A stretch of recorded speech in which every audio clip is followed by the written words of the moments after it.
Bon après-midi, mesdames, messieurs, bienvenue au journal bilingue sur For You Télévision. La première partie de ce journal, c'est en langue anglaise. Avec vous, Mwanzi. Bon après-midi. Bon après-midi, Kumabite. Good afternoon, ladies and gentlemen. We'll begin our tour of the African continent in the Central African Republic, where its president, Faustin Archange Touadéra, has set up a committee to draft a new constitution.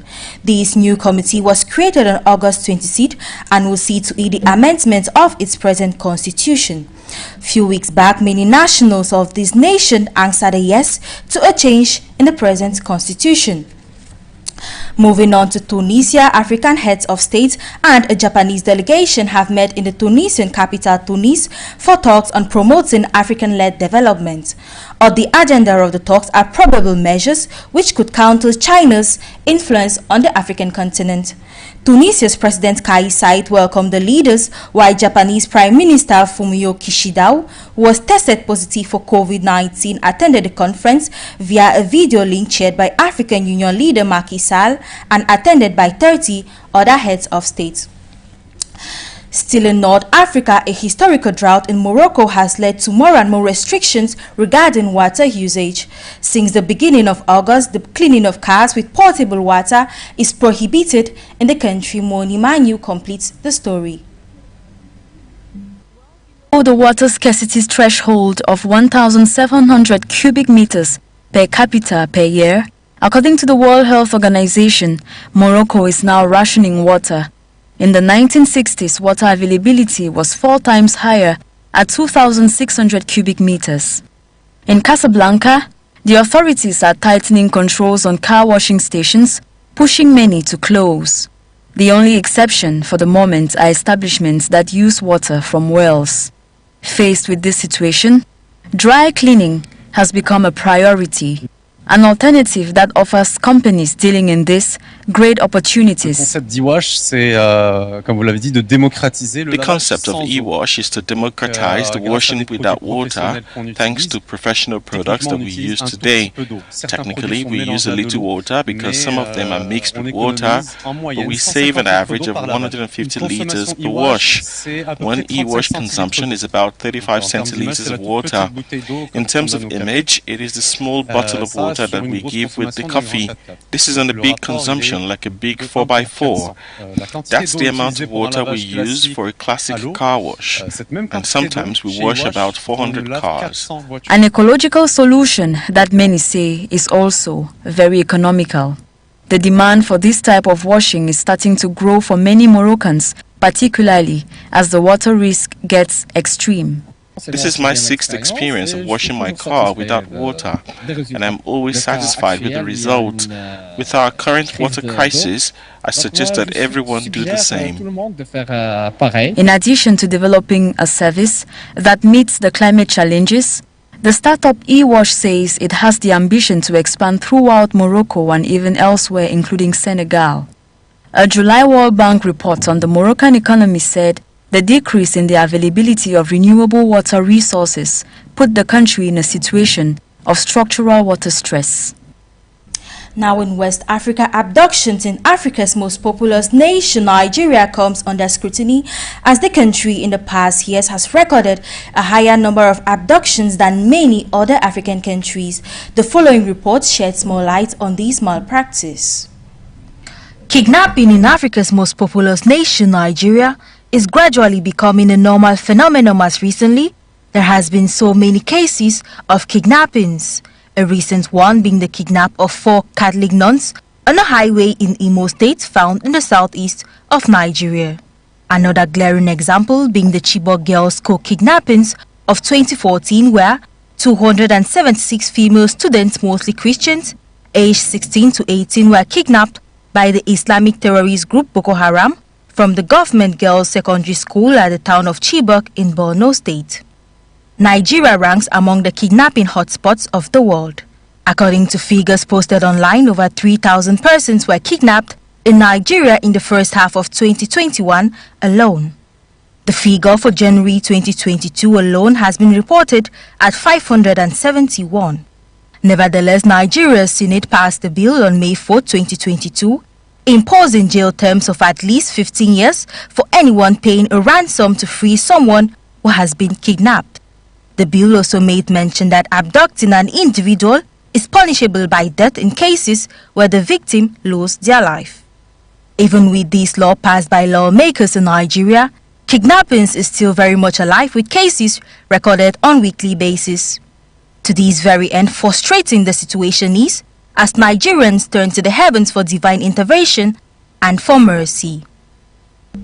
Still in West Africa, governors from Cameroon and Nigeria plan to reopen markets and rebuild schools along their shared border after declaring the area free of Boko Haram militants. This instruction is given by Nigeria's President Muhammadu Buhari. The following report completes the story.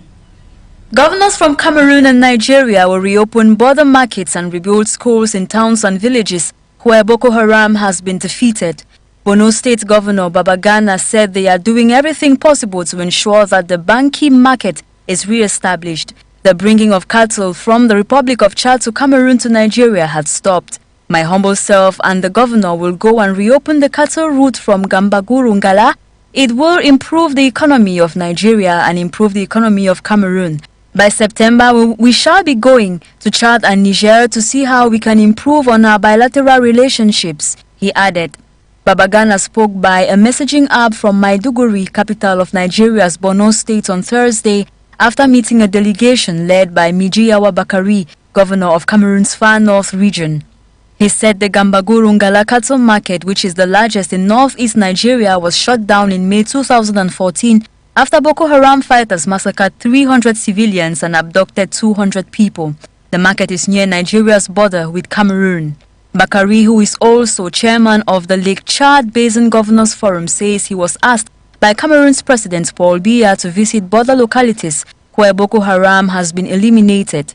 He added that President Paul Biya dispatched his Minister of Public Works to make sure that border roads in areas where Boko Haram has been defeated are repaired to boost cross-border trade.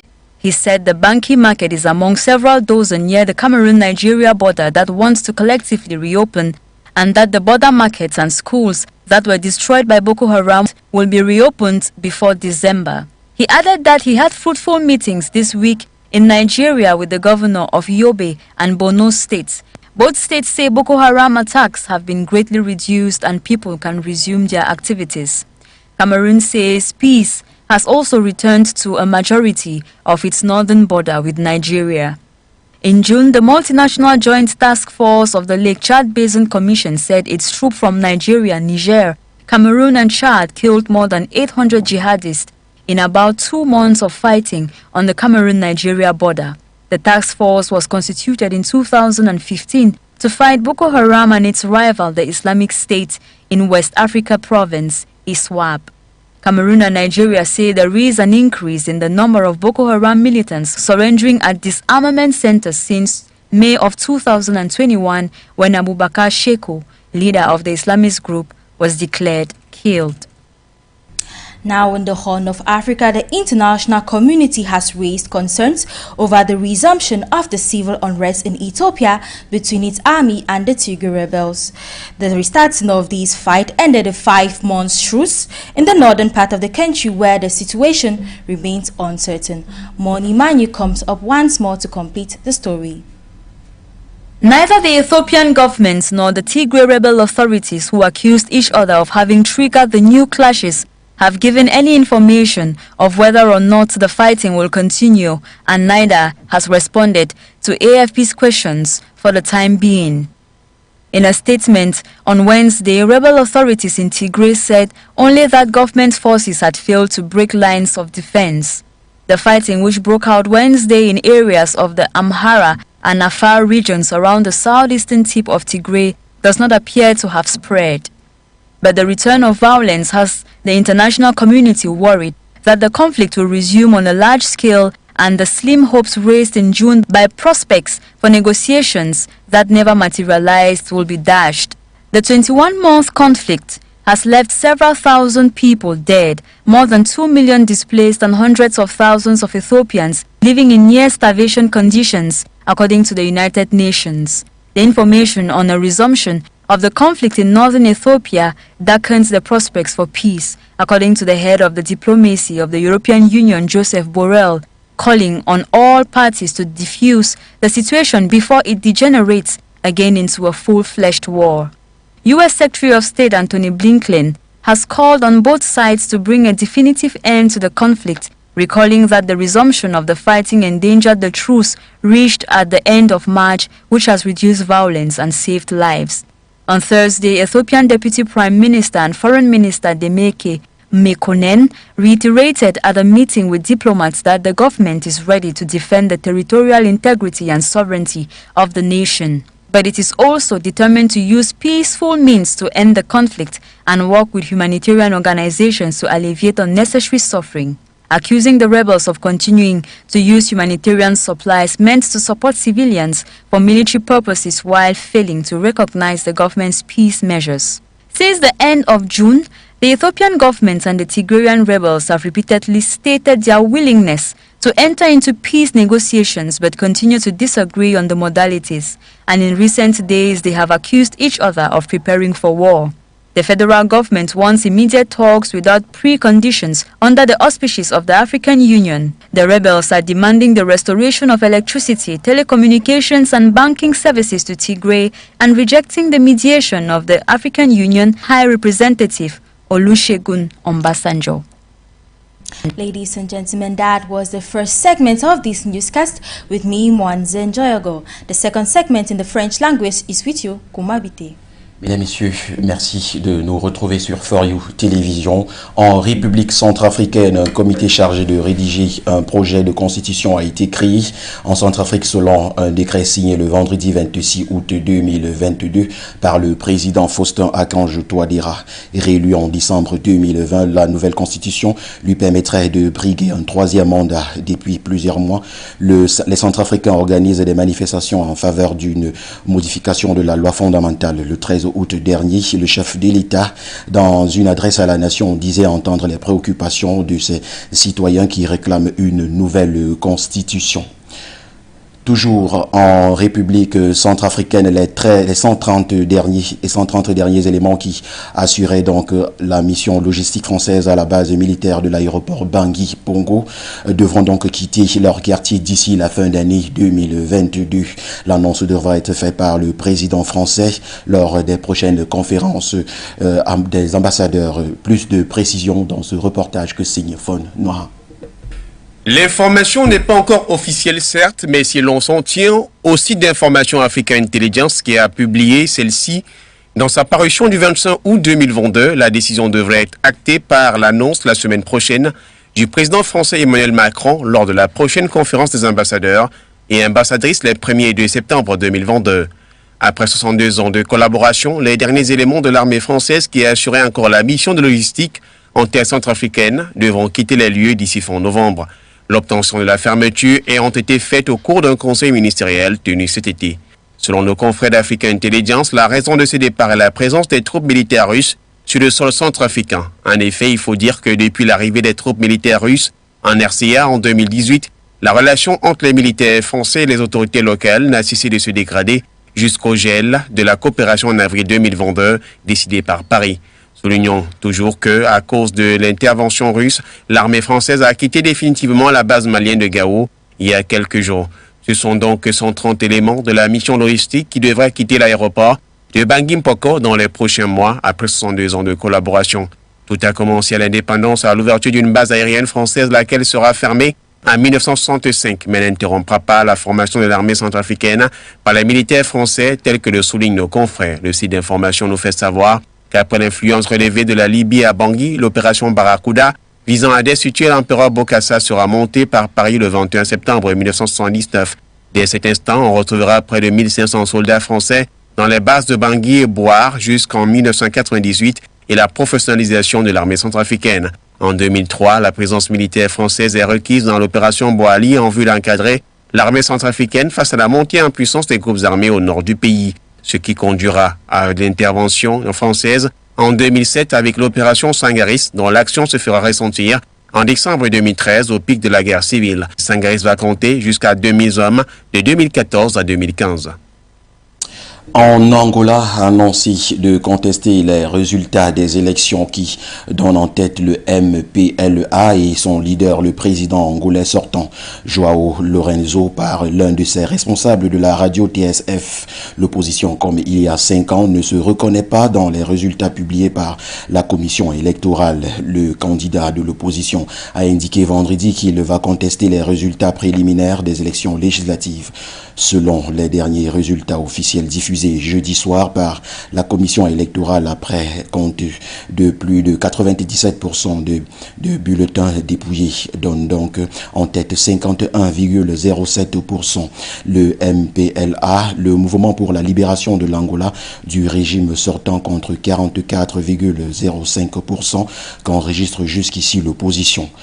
Le résultat qui ne satisfait pas l'UNITA Adalberto Costa Junior, lors d'une conférence de presse à Luanda, a déclaré réaliser son propre comptage qui ne donne pas vainqueur le MPLA et appelle à la création d'une commission de vérification. Du côté des citoyens, l'on est mitigé sur les résultats jusqu'ici. Eh bien, en Guinée équatoriale, 282 milliards de francs CFA pour bâtir la première raffinerie dans sa recherche des résultats pour réduire des importations et améliorer les données de sa balance commerciale. Le Malabo a décidé de construire une raffinerie d'une capacité minimale de transformation de 20 000 barils de pétrole par jour. La toute première raffinerie de Guinée équatoriale sera implantée à Bata, la capitale économique du pays. Sa construction sera financée à 44% par la Guinée équatoriale et à 56% par les sociétés chinoises China Railway Construction Coopération et RIRD. Elle, dans le contexte commercial gagnant-gagnant, a déclaré de Teodoro Obiangema. Le vice-président de la Guinée équatoriale a présidé le 17 août dernier la cérémonie de signature de l'accord cadre pour le financement et la construction de cette infrastructure en gestation depuis 2010. Le bras séculier de l'État dans ce projet est donc la campagne nationale de pétrole dirigée par Antonio Oburo Ono. Le Cameroun espère une croissance économique de 4,6% en 2023. C'est en tout cas ce qui ressort de la circulaire relative à la préparation du budget de l'État pour l'exercice 2023 signée par le chef de l'État, Paul Biya, en pôle position des distinctes de cette nouvelle loi des finances, l'optimisation de la mobilisation des recettes et l'amélioration des dépenses publiques et leur efficacité. Nous dit plus Bégoudi. La prochaine loi de finances devra se distinguer par l'optimisation de la mobilisation des recettes non pétrolières et l'amélioration des dépenses publiques et leur efficacité. Ceci en droite ligne avec la volonté du chef de l'État camerounais Paul Biya, qu'il a d'ailleurs décliné dans une circulaire datée du 23 août 2022. Dans la mesure où cette feuille de route est respectée, le produit intérieur brut PIB devrait croître de 0,6% et se fixer à 4,6% en 2023. Le déficit constaté sera celui du compte courant, soit 2,5% du PIB. Dans le chronogramme du président camerounais Paul Biya, en pole position, l'optimisation de la mobilisation des recettes fiscales internes.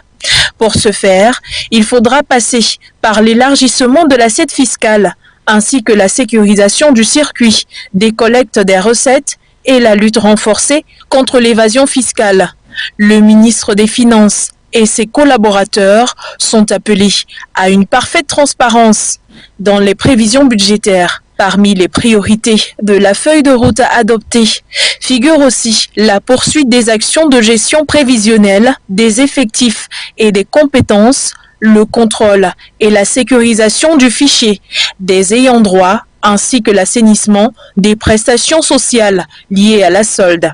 Il s'agira aussi, pour le bon fonctionnement budgétaire, de mettre un point d'honneur sur la finalisation et la mise en service des grands projets et la poursuite de la préparation des grands projets de deuxième génération la limitation de la dépense aux importations et l'augmentation de la production locale. Ce budget devrait inclure la poursuite des travaux de reconstruction dans le nord-ouest et le sud-ouest, zone en crise depuis plusieurs années. En Russie, alors que l'inquiétude grandit concernant la sécurité de la centrale nucléaire ukrainienne de Zaporizhia, occupée par les militaires russes, Moscou s'est opposé ce samedi à l'ONU à l'adoption d'un texte commun sur le désarmement nucléaire, critiquant l'emploi des termes politiques, notamment sur Zaporizhia. La Russie continuera sa campagne militaire jusqu'à ce qu'elle ait atteint ses objectifs, a précisé le vice-président du Conseil de sécurité russe, ajoutant que son pays était prêt à tenir des pourparlers avec le président ukrainien Volodymyr Zelensky sous certaines conditions. Les 191 pays signataires du traité sur la non-prolifération des armes nucléaires dont fait partie la Russie étaient réunis au siège des Nations Unies à New York depuis le 1er août 2022. Ils ne sont pas parvenus à un accord sur un projet de texte commun alors que les décisions sont prises par consortium. Le représentant russe Igor Vinestevski a dénoncé le vendredi 26 août 2022 l'absence d'équilibre et des termes politiques dans le projet de texte final de plus de 30 pages selon des sources proches des négociations. La Russie s'est particulièrement opposée au paragraphe concernant la centrale nucléaire ukrainienne de Zaporizhia occupée par les militaires russes. Madame, Monsieur, c'est tout pour cette édition d'information journal présentée par Koumabiti. Mwanzin Jericho for the English segment. Stay tuned to our other programs.